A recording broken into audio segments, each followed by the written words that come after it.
Bapak Ibu sekalian, saat perintah puasa itu diturunkan, hal pertama yang disampaikan oleh Nabi Shallallahu Alaihi Wasallam kepada para sahabat beliau pada masa itu dan berkelanjutan sampai kepada kita saat ini adalah menerangkan diantaranya tentang keutamaan Ramadan, untuk menjawab sekaligus mengentaskan hoaks yang pada saat itu dibangun oleh orang-orang Yahudi yang tinggal di Madinah.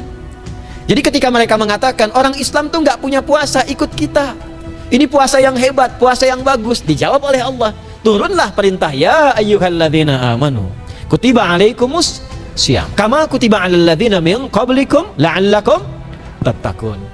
Setelah itu apa yang terjadi? Buka Sahih Al-Bukhari, kitab yang ke-30, Kitabus Shaum, posisi hadis yang nomor yang kedua di topik ini, riwayat dari Talhah bin Ubaidillah radhiyallahu taala anhu, qala Rasulullah sallallahu alaihi wasallam. Perhatikan, ini kalimat pertama yang disampaikan Nabi menyambut kewajiban puasa.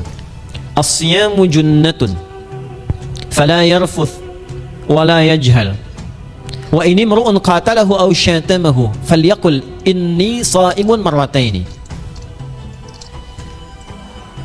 la khulufu famis sha'imi atyabu 'inda Allah yawmal qiyamati min rihil miski yatruku ta'amahu wa syarabahu wa syahwatahu min ajli. Ini poinnya. As-siyamu li wa ana ajzi bihi wal hasanatu bi asyri amthaliha. Kata Nabi, puasa kita ini yang kita tunaikan spesial, beda dengan yang lainnya. Jadi ketika Yahudi mengatakan puasa kami ini puasa yang hebat, yang bagus, yang diikuti oleh umatnya Muhammad sallallahu alaihi wasallam, turun ayat, komentar Nabi pertama apa? Puasa kita, kepada para sahabat, kepada kita semua, ini puasa yang spesial. As-siyamu, lihat diksinya, awas Pak ya, ibu jangan salah baca. As-siyam, bukan asyab. As-siyam disebutkan 9 kali dalam Al-Quran. Ada as-saum, ada as-siyam, itu beda. Kalau saum sekali disebutkan dalam Al-Quran, surah 19 ayat 26. Saum itu masih umum, kata umum untuk menunjuk kata imsak, menahan secara umum. Bisa berarti puasa yang ada ketentuan aturan, bisa berarti menahan secara singkat. Apa saja yang bersifat menahan, itu saum namanya. Contoh Sayyidah Maryam misalnya, beliau masih makan ya, ayat 24, 25 itu masih makan. Goyangkan pohon korma, jatuh kormanya, makan kormanya. Mau minum, ambil airnya, minum. Masih makan, masih minum. Cuman diminta untuk saum. Apa saumnya? Inni nadhartu lirrahmani sauma falam ukallimal yauma insiya. Jangan bicara pada siapapun. Kamu dituduh, kamu berzina, jangan jawab, biarkan bayinya yang bicara. Dan itu mukjizat pertama untuk Isa alaihissalam. Itu nanti dimulai di ayat 31 sampai 33 di surah Maryam, surah 19. Tapi beliau diperintahkan saum. Saumnya apa? Jangan bicara. Jadi kalau bapak masih makan, masih minum, cuman gak mau bicara dulu sama ibu, itu saum. Mau kemana Abi?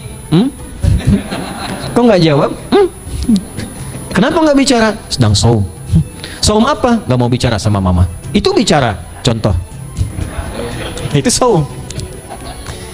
Kalau siam 9 kali disebutkan dalam Al-Quran, itu khusus, spesifik.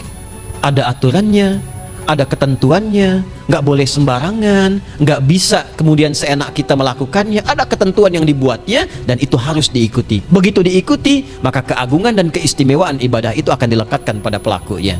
Dan menariknya, perintah puasa itu ketika turun ayatnya Al-Baqarah 183, kalimatnya bukan menggunakan saum tapi siyam. Ya ayyuhalladzina amanu kutiba alaikumus. Nah kata Nabi, asyamu junnatun. Kalau benar puasa kita ini kita tunaikan yang Ramadan ini, maka dia akan melahirkan satu yang tidak ditemukan pada ibadah lain, yaitu junnah. Ada jinnah, ada jannah, ada junnah. Itu beda. Tapi semua katanya itu hurufnya sama, cuma harokatnya beda. Coba lihat ya. Ada junnah, jinnah, dan jannah. Jannah artinya apa? Surga. Jinnah artinya apa? Jin, jamak dari kata jin, minal jinnati wan nas. Baik ya. Ada junnah, perisai. Itu ketiga-tiganya bersumber berasal dari huruf jim, nun, kemudian ta. Dalam bahasa Arab, setiap ada huruf dimulai dengan jim dan nun, itu pasti tersembunyi, nggak kelihatan. Saya ulang ya. Setiap ada huruf dimulai dengan jim dan nun, kalimatnya itu pasti nggak nampak, nggak kelihatan. Janin, kenapa disebut janin? Karena masih tersembunyi dalam rahim ibundanya, nggak kelihatan. Begitu keluar, tampak jadi bashar, jadi bayi yang terlihat. Jin, kenapa disebut dengan jin? Karena nggak nampak. Makanya fitrah jin itu, Pak, Ibu, fitrahnya tersembunyi. Jadi kalau ada jin melakukan penampakan, itu jin sedang punya masalah. Betul, itu nyata. Dan yang lebih punya masalah, ada orang-orang manusia yang mencari-cari penampakan jin. Itu sedang kurang sehat itu. Ya, betul, karena jin itu dipasangkan di Al-Quran dengan ins. 18 kali pasangan ini disebutkan, itu lawannya langsung. Jadi jin tersembunyi, ins nampak. Ins itu kelihatan, makanya makhluknya tampak. Jadi kalau ibu ada bapaknya pulang ke rumah sembunyi-sembunyi, itu bapak sedang menjadi bukan. Kalau ibu sembunyi-sembunyi nyari dompet bapak, ibu sedang menjadi jin. Itu langsung pasangannya 3 itu. Ins itu seakar dari kata anisa, halus, lembut. Jin kasar, makanya disebut jin. Karena itu jarang ada orang kemasukan jin jadi lembut, tidak ada. Permisi mau ikut kajian sedang kemasukan jin, tidak. Kalau kata-katanya tidak meracau, tindakannya pasti kacau. Karena itu fitrah manusia itu pasti lembut. Kalau ada orang kasar, pasti ada yang salah dalam pergaulannya. Balik. Itu jin. Jannah, kenapa disebut jannah? Karena belum tampak sekarang. Makanya Nabi katakan mala ainun ra'at, nggak sama dengan yang seperti dilihat orang. Nggak kelihatan. Nanti kesuksesan tertinggi yang belum tampak disebut dengan jannah, karena belum tampak. Junnah itu perisai yang bisa langsung membentengi kita dari setan secara otomatis. Tapi nggak kelihatan. Karena itu kenapa ujung puasa disebut la'allakum tatakun. Tatakun itu dari kata takwa. Takwa itu dari kata wikoyah. Wikoyah itu artinya perisai. Nah, perisainya tidak tampak dalam diri kita, tapi kalau terbiasa menunaikan ibadah puasa ini, kata Nabi, yang pertama kali akan terjadi pada orang yang puasanya benar, dia akan mendapatkan perlindungan berupa perisai dari Allah, hasil dari latihan puasanya yang dapat membentengi dia dari setan. Jadi ciri khas puasa Ramadan itu kalau sukses ditunaikan, itu akan terjauh dari godaan setan. Setan itu provokator yang memang hanya mengarahkan pada keburukan. Jadi dia nggak kenal benar. Lawannya malaikat gak kenal salah, Pak.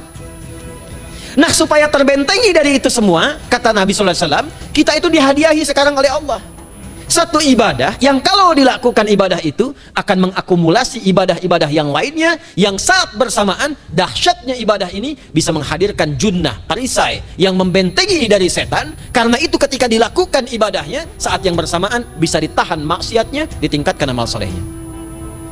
Setan kan ngajaknya pada yang salah kan? Malaikat ngajak pada yang soleh. Ramadan itu keutamaannya kalau sudah tiba Ramadan, itu selalu kita terdorong pada yang soleh dan tertahan untuk yang salah. Itu hebatnya puasa Ramadan. Kalau nggak percaya silahkan Pak Ibu sekalian. Cuman Ramadan yang saat datang waktunya bisa menghentikan orang berbuat maksiat. Nggak percaya cek. Orang yang punya sifat marah semarah-marahnya, itu saat Ramadan bisa berhenti marah. Buka jam 6 kurang seperempat ada yang provokasi, dia bisa tahan marah tuh. Istrinya bingung, tumben Pak nggak marah, ntar habis maghrib. Bisa ditahan. Orang dusta bisa nggak dusta. Dan saat yang bersamaan, teman-teman sekalian, Bapak Ibu, itu bisa terdorong berbuat meningkatkan amal soleh. Sekarang kita keluar dari sini, ada yang minta belum tentu dikasih. Nanti Ramadan tiba sudah nyatet berapa yatimnya, berapa du'afanya, amal soleh naik. Sekarang ada orang ketinggalan sholat fardu terlambat masih biasa, Ramadan ketinggalan sunnah itu gelisah. Betapa ibu-ibu para pejuang yang sangat luar biasa itu berjuang memperebutkan saf pertama setelah maghrib untuk menaruh sejadah. Nah, ini pelakunya nih. Tapi itu hebat, Bu. Saya tanya ibu kalau berjuang naruh sejadah setelah maghrib atau bahkan sebelum maghrib, itu sejadah disimpan di saf itu untuk ngejar sholat apa? Tarawih, bukan isanya. Saya tanya pada ibu, tarawih itu hukumnya sunnah atau wajib? Sunnah. Ramadan itu jangan kan yang fardu, ketinggalan sunnah bisa gelisah. Itulah Ramadan. Dan pada saat itulah ketika amal soleh dikerjakan, amal salah ditinggalkan, datanglah junnah, itu perisai yang mengikat setan. Itu yang dimaksudkan di hadis Muslim. Di topik yang ke-13 namanya Kitabus Syiyam. Hadis yang pertama dari sahabat Abu Hurairah. An Abi Hurairah radhiyallahu ta'ala anhu, anin Nabi sallallahu alaihi wasallam qala, Idza jaa Ramadhanu, redaksi yang pertama. Redaksi yang kedua yang bintang 3 di bawahnya, idza kana Ramadhanu. Redaksi ketiga yang bintang 4 di bawahnya, idza dakhala Ramadhanu. Muhammadiyah itu harus tahu dalil. Tahu dalil tuh ya. Idza jaa Ramadhanu, idza kana Ramadhanu, idza dakhala Ramadhanu, futtihat abwabul jannati aw abwabur rahmati. Wa ghulliqat abwabun nari aw abwabu jahannam. Wa sulsilatis syayatinu aw sufilatis syayatin. Ini maknanya. Kalau Ramadan sudah tiba, kata Nabi, maka dibukakanlah pintu-pintu surga. Para ulama berbeda pendapat dalam tafsir tentang hadis ini. Pintu-pintu surga ada yang mengatakan real dibuka. Ada yang mengatakan dengan penafsiran metafor. Pintu surga itu pintunya lewat amalan. Ada 8 pintu surga kata Nabi dalam hadis yang lain, ya. Fil jannati thamaniyatu abwabin fiha babun yusamma ar-rayanu la yadkhuluhu illa as-shaimun fa idza dakhaluhu ughliqa. Di surga itu ada 8 pintu surga. 8 itu ternyata di hadis lain pintunya semua amal soleh. Ada pintu sholat, pintu puasa namanya ar-rayyan, ada pintu sedekah, pintu zakat, pintu haji. Jadi kita itu sekarang fastabiqul khairat. Kenapa ada moto fastabiqul khairat? Itu kan diambil dari Al-Baqarah ayat 148. Siapa yang pengen memburu surga, buru di amalannya. Mungkin gak semuanya bisa dikerjakan. Kalau tidak semuanya, ambil salah satu yang paling disukai, konsisten di situ. Walikulli wijhatun huwa muwalliha. Setiap orang pasti punya kecenderungan untuk beramal. Ada yang senang puasa, ada yang senang tahajud, ada yang senang sedekah. Fastabiqul khairat, silahkan berburu, berlomba untuk mengerjakan apa yang disenangi itu. Itulah pintu surganya.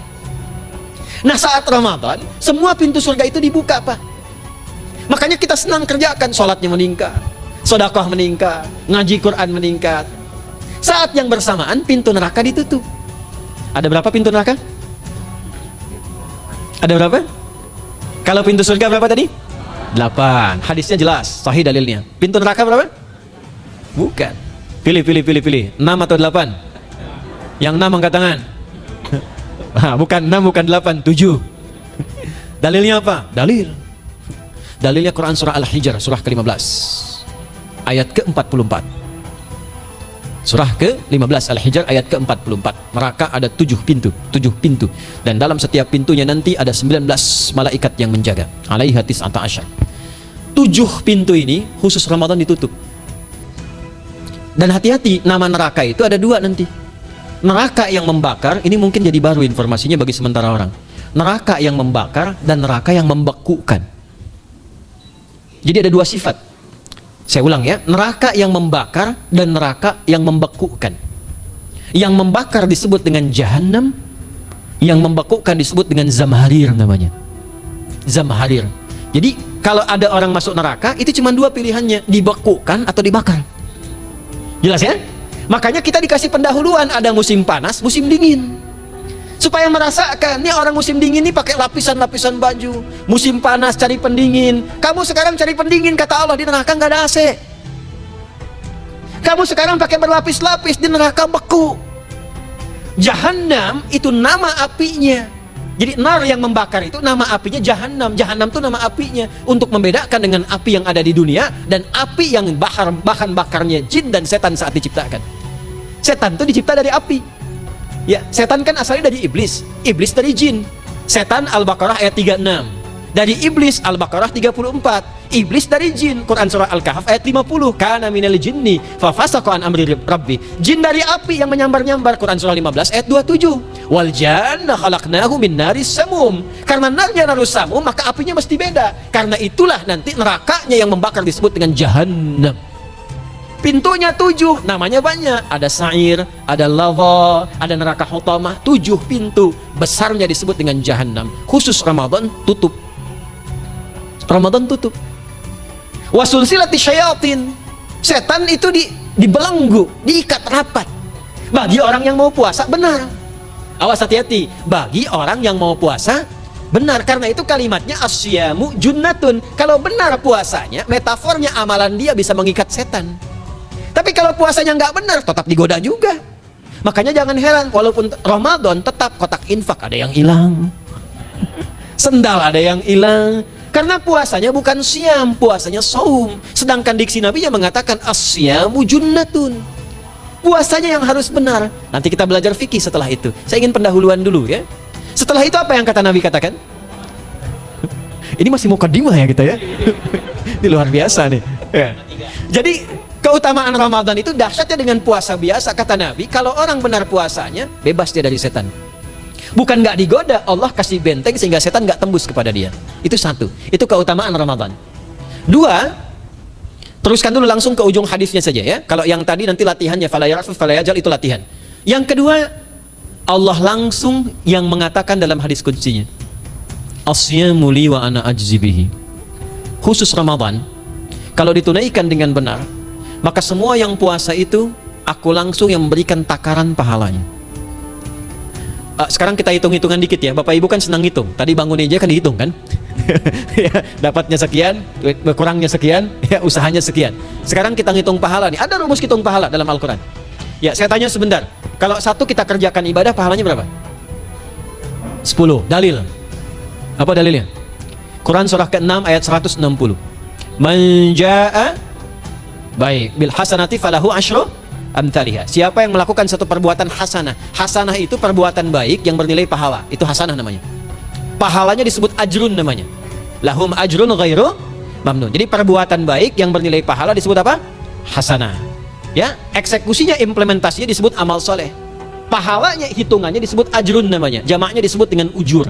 Di setiap poinnya disebut dengan ajrun namanya. Nah, orang yang mengerjakan perbuatan baik berpotensi punya nilai pahala, itu setiap perbuatan baiknya 10 kebaikan. Contoh kita sholat nih, sehari berapa waktu? 5. Berapa rakaat? 17. Al-Fatihahnya 18 atau 19 kali? 17 kali ya. Kalau 18 kali berarti subuhnya 3 rakaat. Nah, itu kan kalau kita buka hadis Muslim nomor hadis 162, saat Nabi dalam peristiwa setelah Isra itu ke Masjidil Aqsa, kemudian araja bina Jibril alaihissalam, Mi'raj, naik ke Sidratul Muntaha. Sidratul Muntahanya ada di surah An-Najm dari ayat 1 sampai 18-nya. Itu ketika menerima perintah sholat pertama kali kan bukan 5, tapi 50. Turun kan Nabi kemudian ke langit ke-7, ketemu Nabi Ibrahim sedang senderan di Baitul Ma'mur, punggungnya senderan. Itu ada kisahnya di hadis Muslim nomor hadis 162. Kemudian turun lagi ke Nabi Musa. Nabi Musa itu kan tipikalnya senang, yang pertama agak temperamen, yang kedua itu senang mengomunikasikan sesuatu. Makanya ketika dengan Khidir alaihi salam itu senang ya, kritisnya itu muncul kepada Nabi Muhammad ketika turun dari Sidratul Muntaha ke langit yang ke-6 itu ketemu Nabi Musa, ditanya, Muhammad SAW dapat apa tadi? Sholat. Berapa waktu? 50.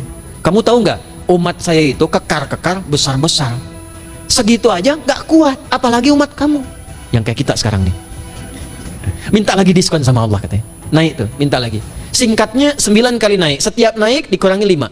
9 kali 5 berapa? 45. 50 kurangi 45 berapa? 5. Turunlah 5. Sampai 5 pun Nabi Musa masih komennya begini, minta lagi aja diskon. Kata Nabi, saya kurang enak lah, malu saya. Sudah diberikan yang paling pokok 5. Dan itu pun belum selesai. Dengan senyumnya kemudian, lihat ini indahnya. Setiap 5 itu Allah menetapkan, setiap satunya punya 10 nilai.